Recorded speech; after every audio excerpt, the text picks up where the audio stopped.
So what's up everyone, and welcome back to the channel. Today we got a lot of things to do, but today the cows are actually not moving. They are not moving. They're staying in this this paddock here. They're in our really good pasture, and as you can see, it's early in the morning and they're not even up and around eating because they still have a lot to eat in here. And then I'm actually stalling a little bit because we have a Premier One fence charger coming in the mail. Gets here on Thursday, so I need them to make this paddock here last till Thursday because I only had one of those, and right now it's being used for the ducks and geese because they need the protection. The cows just need to stay in their area, and they're trained to the electric, so they think it's on, so just don't tell them. So we're stalling to let that come in before we let them move to we'll call that the east pasture. That way we can really control where they're grazing and everything. Here they're doing a good job. They're not jumping, but if they get out, this is 2.5 acres of completely permanent fence, so it goes all the way over here. We break this up into 3 paddocks, so they're in the first paddock here. We'll move them tomorrow, so I'll move them there tomorrow, and then there on Thursday, and then hopefully Friday morning we can set up the new Energizer and put it way over there. But this also is my favorite spot to have the cows in because we're right, there's the house. We're right in front of the house, so it's nice to look out in the morning and see all of our cows are sitting right here looking at us and just be like, this is kind of cool. So with that being said, we're just filling up their water troughs right now. Gonna get these all filled up and full, and then we have a lot to do today, don't we, Rose? So you use like 800,000 for the side-by-side. When the mineral feeder, a little mineral wagon here, gets too heavy because you're carrying 2 salt blocks and have to go up a super steep hill, just do this. That's awesome. Thanks, Da.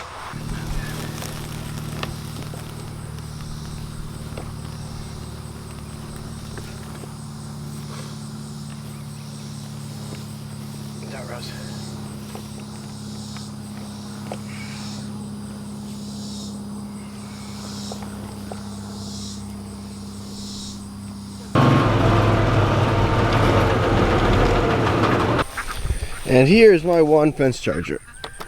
So that's what we're waiting on right there. Another one of those. Actually, this is IntelliShock 120.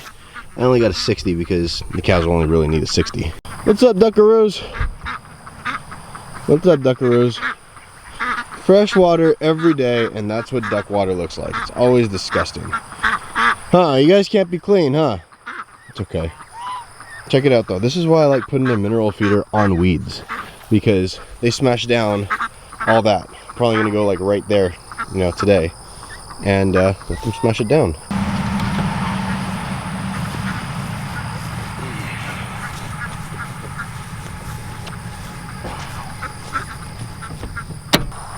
Actually, we're gonna go on top of this goat weed right here, and by the time they eat and trample all over that, that should be dead.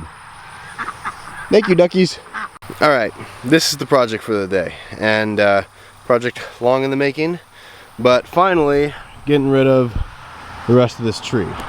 Now, am I gonna be able to lift up those logs? Probably not, they're a little bit too big.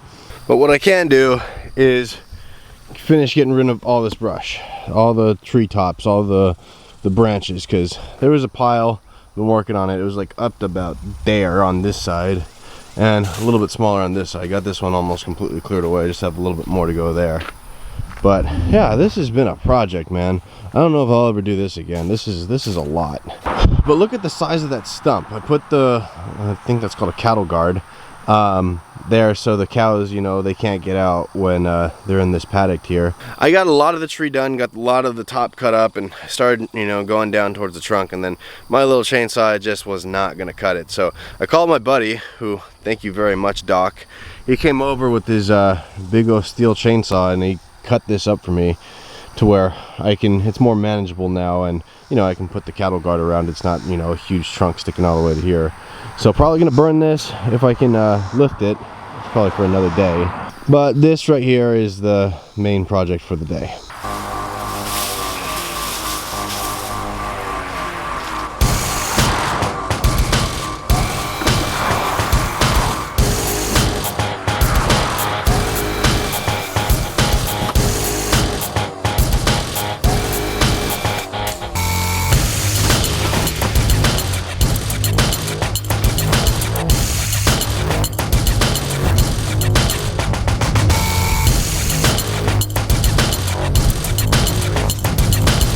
It's like playing Tetris with tree limbs, but I think it'll work.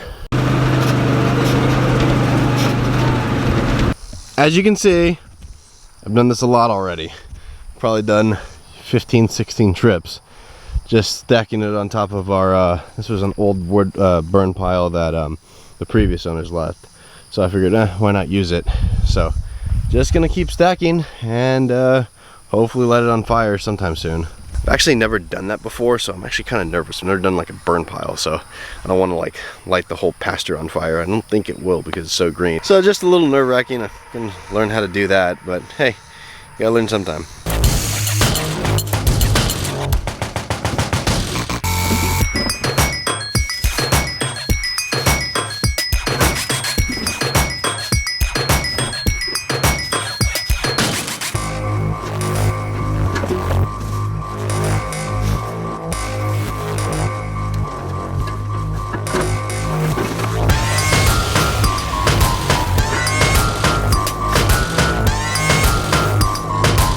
Now let's do it all over again, probably 10 more times.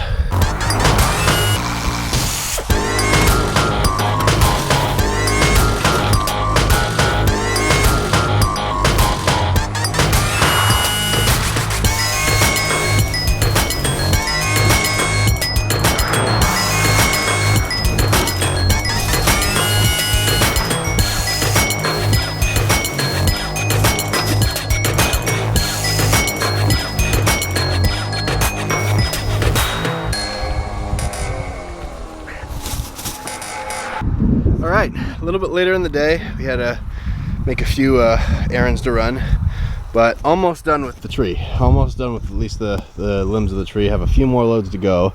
This is kind of what I've been stacking, as you can see here. Taller than the side-by-side, and none of it's really fallen off. Uh-oh, here comes the truck. Okay, can't hear me with the truck, but it's getting there. And yeah, this is just a lot of work, just mind-numbing, kind of just busy work that turns into a workout, but almost there. But we're gonna finish this thing today, at least the branches part. The stump, that's a different day. And now we are basically finished, so just a couple like twigs in just the stump area. But when that tree fell, I didn't know it fell, and then my friend came across the way and said, hey, you know, we gotta take care of your tree. I went, what's up with it? And it fell down, and I went and took a look at it, and we got lucky because it didn't damage the fence really at all. Just that one little spot where the stump, you know, kind of fell over, that, you know, it created a, you know, a 3-foot opening or something like that. That's why I put the cattle guard. But it was kind of intimidating because the plan for the tree, the original plan was for, we have a guy in town that sells firewood, and he was going to come and, you know, chop it up and take it off and haul it off and sell it himself. Cool, no problem, right? Well, he came, looked at the tree, I guess, and because it's a hackberry tree, that was, never heard of that before, it doesn't burn very well. So it wasn't good for him to sell, because I guess the hackberry tree, it's really smoky, so it's only good for burning. It's only good for really burning outdoors or doing you know, like a fire pit with. It's not good for like heating your house because it just gets too smoky. And come to find out, it's a really hard wood. I didn't realize how hard it was, because when I got to like the stump area, I went, okay, the saw is not cutting it. I mean, you know, I'm trying to go and do wedges out and everything, and it didn't do anything. It wasn't nearly going all the way through because my 12-inch little saw is not going to cut through a 36-inch log. I said, okay, you know what I'm going to do? I'm going to do it old school. I went over to Tractor Supply and got an axe, and I started chopping it and chopping it and chopping it. And I got through like a quarter of it, and next thing you know, I'm swinging the axe as hard as I can, and it's like I'm hitting concrete. I mean, it's just like, boom, not going anywhere, boom, not going anywhere.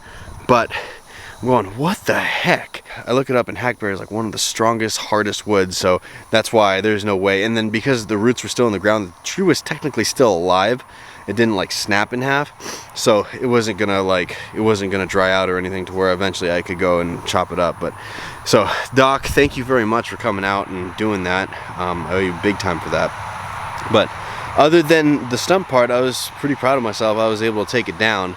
And I don't know why I felt like it was such a big deal, because, you know, city boy here, That happens in the city. We call somebody and it just gets taken away. Out here, because, you know, I was expecting just have somebody come haul it off, I was like, you know what, I want to try and take care of that tree, because we probably have 200, 300 trees around the property, and every time that a tree falls or something, you know, happens to it, I don't have to call somebody. I want to learn how to do it myself. But that was a really big tree, and up until like the last 10% of it, which was the hardest because of the, you know, how big it was, I got it all done myself. I chopped it up into firewood, or just cut it up into, a lot of it up into firewood. Now, in case the snowpocalypse happens again, we have an emergency, you know, stash of firewood, which is always a good thing. So, no, I don't know why. I don't know why. I'm just like, yeah, I got it done. It was kind of intimidating. Would I do it again? I don't know. That was more of a headache, but, you know, just to say I did it, just to know that, hey, I can cut up the tree. Hi, buddy. Huh. You waiting for it to fill up all the way? I know. What's up, huh? That's Bruno. There's Bucky and good old Scarlet right here. She is getting big, just very round. But you guys are brothers. You can tell that right away. They're only a few months apart. They'll be ready to go to the processor. Probably Bruno, probably 2023. Bucky, maybe 2023 as well. There's a few of them that we'll have for 2022 and have those available. I think Apollo and Hollywood and a few others, and Red will go to the butcher. So we're getting closer and closer to our beef program. We do have a waiting list. And it's getting kind of long for people that want either, you know, halves, wholes, quarters. We even have a waiting list for people that want just specific cuts.